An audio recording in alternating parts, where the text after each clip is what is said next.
Yo, what's up? What's up? What's up? It's your boy, RC Boxing 411. I'm coming on here live just to holler at y'all real quick, let you know what I thought about the Triple G fight.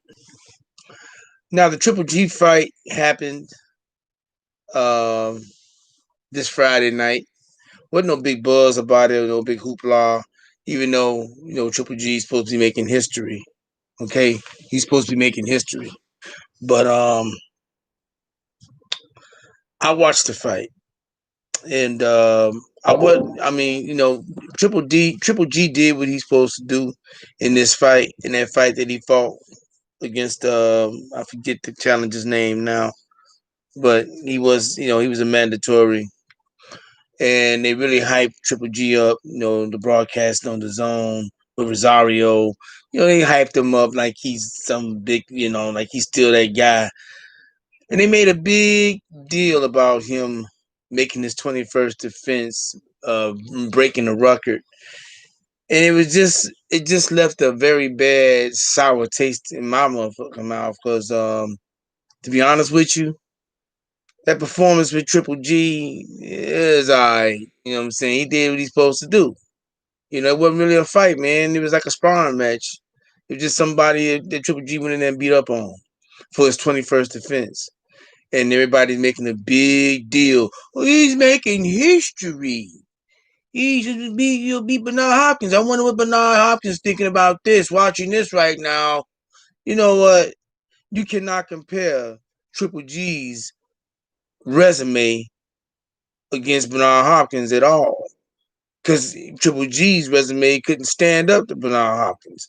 Matter of fact, Triple G wouldn't have fought half the fighters Bernard Hopkins fought.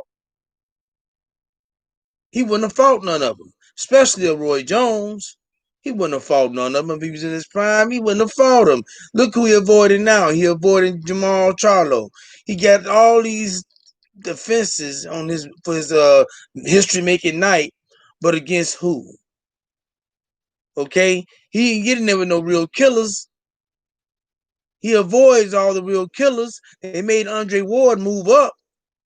They made him move up to fight the Crusher, just so that he could avoid getting his first loss against Andre Ward. You feel what I'm saying? So let's keep it 100. Even when Andre Ward called him out, HBO came in real fast. Hey, man, why don't you go fight the Crusher? Move up and wait. We'll pay you this. We'll do you that.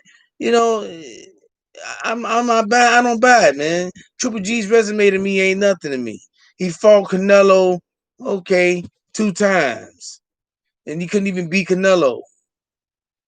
You know what I'm saying? I thought he had Canelo faded, especially power advantage wise.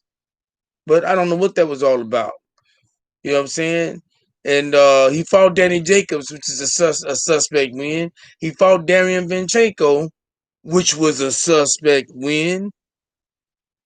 You know what I'm saying? Them his toughest fights. Besides Canelo, them three was the toughest fights. Everybody else on his resume, man, I mean, come on, man. You put them same guys in the ring with Canelo or Danny Jacob and they get washed. You understand what I'm saying? So all his resume to me, don't you can't even compare him with Bernard Hopkins. As far as I'm concerned, Bernard Hopkins is still the number one best middleweight there ever was, man, because he fought the better competition. I don't care if he did break his record. He still fought the best competition. Bernard Hopkins didn't run from a Jermaine Taylor. See what I'm saying? How much older was Bernard Hopkins when he fought Jermaine Taylor? Man, he didn't run from a Jermaine Taylor. And here you got Triple G been running from Jamal Charlo for the past 4 years now. For the past 4 years. He could have been fought Jamal Charlo. But see, he don't want no smoke. He didn't want to fight Andre Ward because he don't want no real smoke. You see what I'm saying? Guys like these who can box and can move, Triple G, he can't beat him. You know what I'm saying? He fought Danny Jacobs. Again, that was a suspect win. I can't. They should have had a rematch. But again, he didn't want to do that because he know Jacobs was gonna catch him. So That's my thoughts on the Triple G fight. I mean, Triple G, I used to be a fan of the guy. You know what I'm saying? But I can't stand cowards. I can't stand guys who they blow up and hype up only to find out they really ain't what you thought they was. And that's just real talk.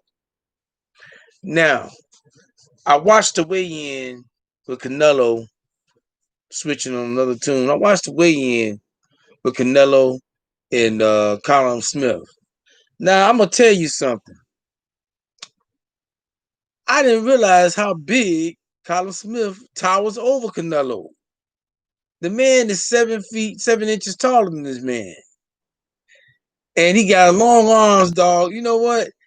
If Colin Smith can box this man and just keep him outside on that jab, man, this is an easy fight for Colin Smith.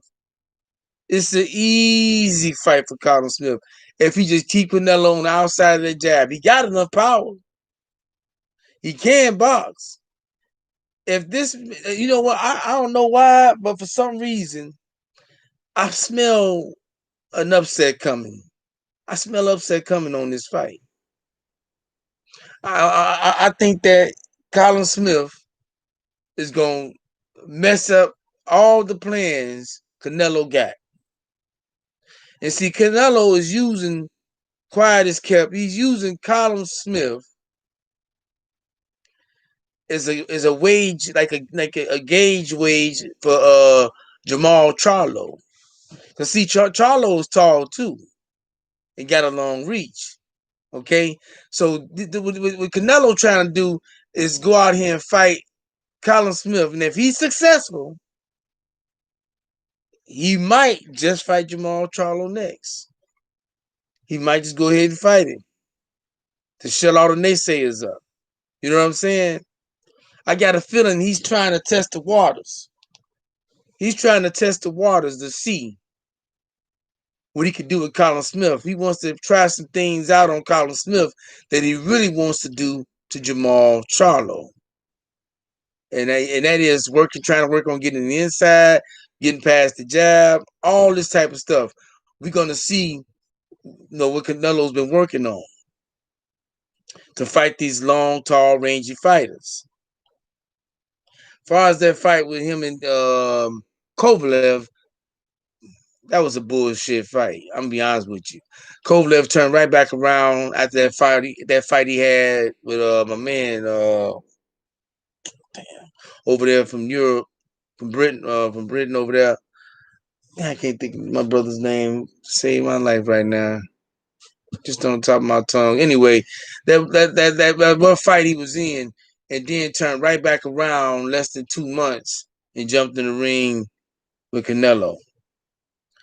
And he basically he sold the belt to him, man. He sold, you know what I'm saying? That's why Kovalev didn't mind fighting him, now Kovalev saying that it was a bullshit fight. Let him get the rest he needed, and you watch how the fight go. Yeah, man, we all know that you sold that belt to Canelo, man. We all know that they bought that belt off you, dog. You ain't got to try to save face. You know what I'm saying? Kovalev trying to save face. Go ahead and miss me with that bull, man. But it's gonna be an interesting fight tomorrow night. I'm really excited to see what Canelo's gonna try to do with Colin Smith. And if Colin Smith, I think I'm gonna go ahead and drop a bet on this. I think Colin Smith's the underdog in this fight. And if it's big odds, I'm going ahead chance some money on it, because I think that if Colin Smith box technically sound, if he box like I know he can, and just technically box this man, you know what I'm saying? If he keep him on the end of that jab, this will be an easy fight for Colin Smith. This will be an easy fight. You know what I'm saying? The world gonna be shocked if he can pull this off. I think Colin Smith can pull this off. I really believe he can do it. You know what I'm saying? Like I said, it's gonna be exciting. I can't wait till tomorrow night. I can't wait till the night to see this fight. I'm definitely gonna see it and see how it plays out. On other news, your boy Earl Spence. That's my boy, man. Earl Spence, that's my guy too. Man, he has some type of he felt some type of way about that post that PBC put up with the fighters on there with Mikey Garcia, Danny Garcia, Keith Thurman, and your boy um, Jose Cito, I think Jose Cito Lopez, and what's my other man name? The brother, man, I forget the brother. He just won the WBA regular one. I don't know why my brain acting slow right now. Goose, who's his name? What's his name? Damn, I can't think of his name. Um, you know who fought him? Sean Porter fought him. Usman. Is it Usman? I can't think of his name right now. I can't think of his name. Either way it go, Earl said that that list must be old. he said that list must be old, man. He said he definitely, he already dusted off, you know what I'm saying, Mike Garcia and dusted off Danny Garcia. So, and then the post of that post of fighters is about who they want to see him fight next. And they put that post up saying that they had I want to say the welterweight division is stacked with talent. Well, it is. It is, no doubt. You got a lot of new up and comers too, like Jerron Booth Enos. He on the way up the ladder. The boy, he calling out people. He got a little. He feeling himself, but I wouldn't put him in there with no Earl or no Terrence Crawford right now. Not even probably Keith Thurman either, because I don't think he's ready for them guys yet. You know what I'm saying? I don't think he's ready for them guys yet. But I'm looking forward to see his fight. But either way it goes, Earl Spence ain't looking at them guys, man. Earl Spence, he looking at Pacquiao. You know what I'm saying? That's the fight that they working on right now, I believe, because Pacquiao said he ready. He ready to go ahead and shoot his shot. He thinking this is a good time for him because Earl just came back off the accident and he did knock Danny Garcia out. So Pac-Man feeling like, maybe there's something I see I can do that. Maybe they can do something like he did with Thurman. But I don't think that's gonna be the end result. Is gonna be he's gonna lose that fight. He's gonna get beat up pretty bad too. Now, I don't even want to talk about Terrence Crawford. You know what I'm saying? I really don't want to talk about that because I like Terrence Crawford as a fighter too. You know what I'm saying? But it just don't seem like that fight gonna even come to fruition because I don't think Terrence Crawford really want to fight Earl Spence Jr. I don't think he wants to fight him. Anytime you trying to say that you you should get 50-50 or whatever, you ain't been putting in the work that Earl been putting in. Earl been putting in the work. Earl got the numbers to back him up. Earl got 3 successful pay-per-views. You know what I'm saying? If I'm not mistaken, of his foe. I know he fought Campbell, what's his name? El Campbell, whatever his name is, his debut in Dallas, that was successful. He fought Mikey Garcia, that was successful. He fought Sean Porter, that's 3, that was successful. And he just fought Danny Garcia in the pandemic, and still more than 16,000 people showed up at the Dallas Stadium. He's selling out more. He's selling more tickets than the Dallas Cowboys are. You know what I'm saying? And he had a very successful pay-per-view, right after Mike Tyson, a week after, and more money for his. He had a really successful pay-per-view, you know what I'm saying? I guess it topped off at about 300,000 buys in this pandemic, you know what I'm saying? So Terrence Crawford don't got nothing to compete to compare with that. Terrence Crawford don't got no pay-per-view numbers like that. You know what I'm saying? When Terrence Crawford was doing pay-per-view and they put him on pay-per-view with Posto, that didn't do nothing but a little over 100,000 buys. And then Bob Arum said he ain't never putting him back on. He never put him back on pay-per-view. And his best market is his hometown. So, Earl could go anywhere though. Earl gonna pack him anywhere. You know what I'm saying? And that's why I see that, I feel like, like Terrence said, Keith Thurman's pricing himself out. I think Terrence Crawford is pricing himself out on purpose so he don't have to face Earl Spence. So you don't have to take that beat down. You know what I'm saying? Because I think it's gonna be a real clash of the Titans if they fight. And as much as I love Bud and his skill set, hey man, I'm going with Earl EJ. You know what I'm saying? EJ, I'm going with EJ, man. He's technically sound and fundamentally sound, and I just feel that him being the only man to bruise up the great Floyd Mayweather in sparring, and he handled Floyd Mayweather, and then they like to compare Terrence Crawford to Floyd Mayweather. I see this as a beat down for Crawford. I really do. I see EJ beating him down and winning that fight. But that's my thoughts on the Triple G fight tonight. Yeah, I'm not gonna be on there talking crazy all night. I ain't talking crazy at all, but I'm not gonna be on there just running my mouth. But I had to give y'all my thoughts on the Triple G history making night. You know what I'm saying? To me, it was a very weak history making night. The fight wasn't exciting. It was a one-sided fight. Dude getting beat down like Rocky. He getting up, trying to fight. And his punches even had no pop on it, man. It's like he was it was weak, man. That opponent was weak. It wasn't hitting on nothing to me, man. Like I said, I just watched a man go in the ring and just beat another dude that ain't had no business being in the ring down for his 21st defense. And he couldn't even really stop him, put him out of it. Triple G couldn't put him out of it. He knocked him down 3-4 times. He couldn't end him. He couldn't stop him. The ref stopped the fight, the corner probably threw the towel in, whatever.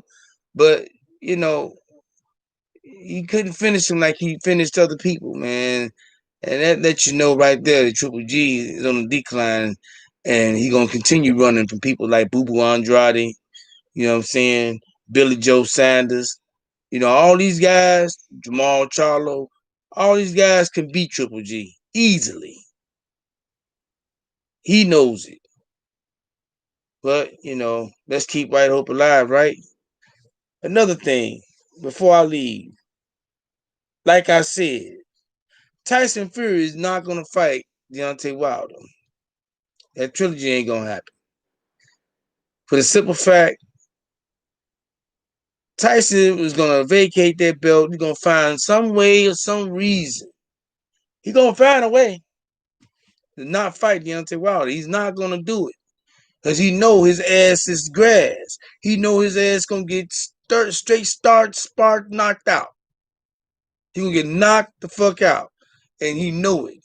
That's why he don't want to face Deontay Wilder a third time. Because he's not going to be able to do the tricks he did with them gloves. He's not going to be able to do what he want to do this time. Because all eyes are on you. You see what I'm saying? He's not going to be able to do it. So, I'm hearing and I'm believing it. He going to vacate that belt, man. He going to vacate that belt. He don't want to face Deontay Wilder. He is petrified to face Deontay Wilder now that his secret is out. And he wants to, save some type of face. But I told y'all a long time ago, just check my video. I said Tyson Fury was going to find a way not to fight Deontay Wilder. And my prediction is starting to prove to be true. Tyson Fury don't want no Wilder. He don't want none of that. He don't want none of that. You don't want none of that. On that note, don't forget to smash the thumbs up button, y'all. You know what I'm saying? I appreciate it if y'all show me some love. Don't cost you nothing. Hit the thumbs up. You ain't feeling me, hit the thumbs down. Either way, it's all good. I appreciate feedback like that. It's your boy, RC Boxing 411. And I'll holler at you.